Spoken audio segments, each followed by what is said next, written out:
Welcome to 99 TV. నేను మూల శ్రీనివాస్. ఈరోజు కల్వకుంట్ల కవిత తన నివాసంలో మీడియాతో మాట్లాడారు. సో దాంట్లో ఆమె చేసిన కామెంట్స్ ఏవైతే ఉన్నాయో తెలంగాణ రాజకీయాల్లోని 3 ప్రధాన పార్టీలపై కూడా ఆమె ఒకేసారి కౌంటర్ అటాక్ చేశారని స్పష్టంగా తెలుస్తుంది. మున్సిపల్ ఎన్నికల్లో అభ్యర్థి ఎలా ఉన్నా కారు గుర్తుకే ఓటు వేయండి అని కేటీఆర్ వ్యాఖ్యపై కూడా కవిత సూటి ప్రశ్న వేశారు.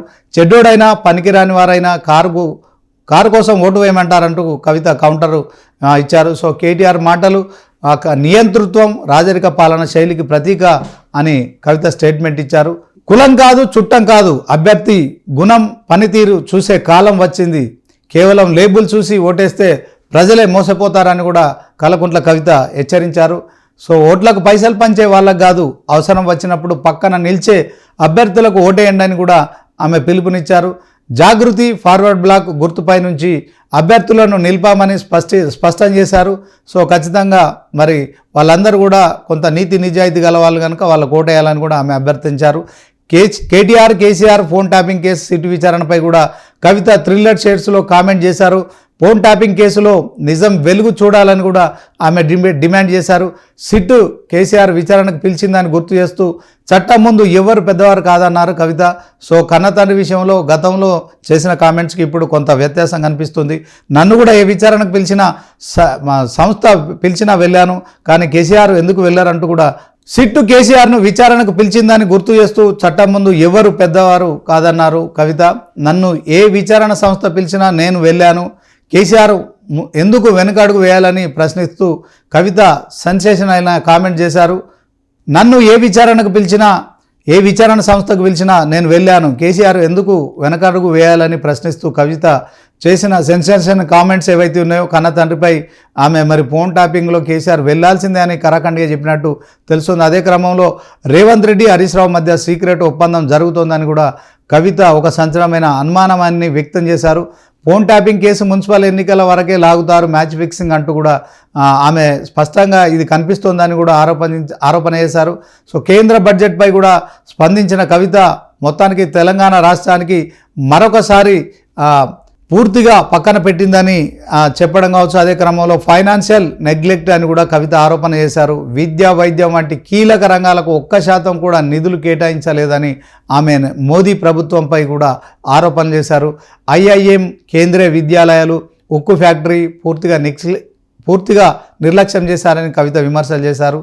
సో మొత్తానికి ఆమె మీడియాలతో మాట్లాడుతున్న అంశంలో 3 పార్టీలను కూడా ఆమె పూర్తి స్థాయిలో టార్గెట్ చేశారని తెలుస్తోంది.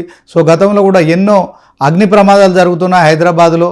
సో వరుసగా కూడా అగ్ని ప్రమాదాలు జరుగుతున్నాయి, ప్రభుత్వం నుంచి స్పందన శూన్యం అంటూ కూడా ఆరోపించారు. చాలామంది చనిపోయిన అంశంలో రేవంత్ రెడ్డి సీఎంగా కనీసం అక్కడికి వెళ్ళి కనీసం పరామర్శించలేని పరిస్థితి నెలకొందని కూడా రేవంత్ రెడ్డిపై కూడా ఫైర్ అయ్యారు. సో సీఎం స్పందించకపోవడంతో కవిత అసహనం వ్యక్తం చేసినట్టు కూడా స్పష్టంగా కనిపిస్తోంది.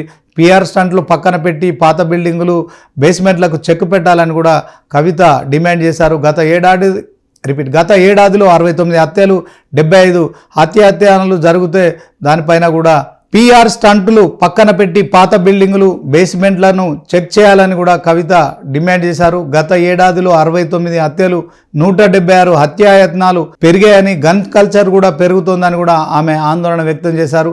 CM Revanth Reddy Harvard university పర్యటనపై కూడా ఆమె ప్రశ్నలు సంధించారు.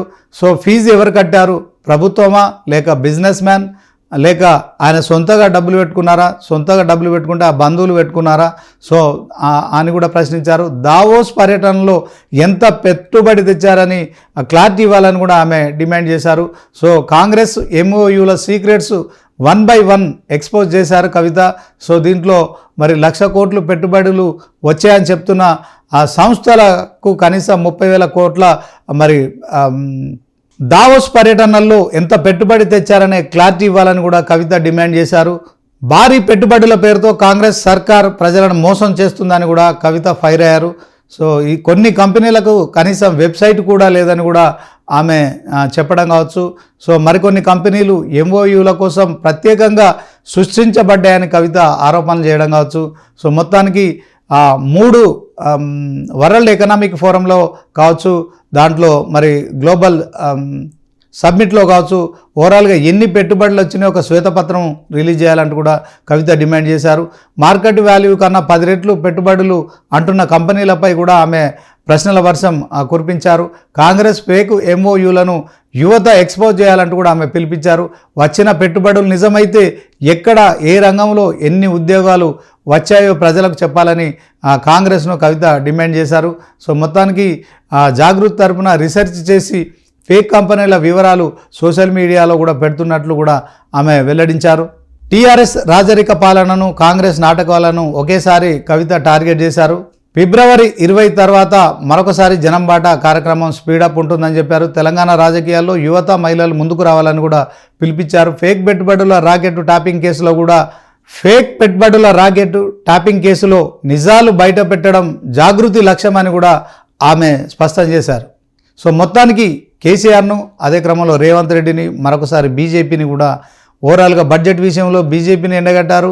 సో ఫోన్ ట్యాపింగ్ అంశంలో మరి కేసీఆర్ను విచారించాల్సిందని నిక్కచ్చిగా తేల్చారు. కాకుంటే అది త్వరితగతిన పూర్తి చేయాలని చెప్పడం కావచ్చు.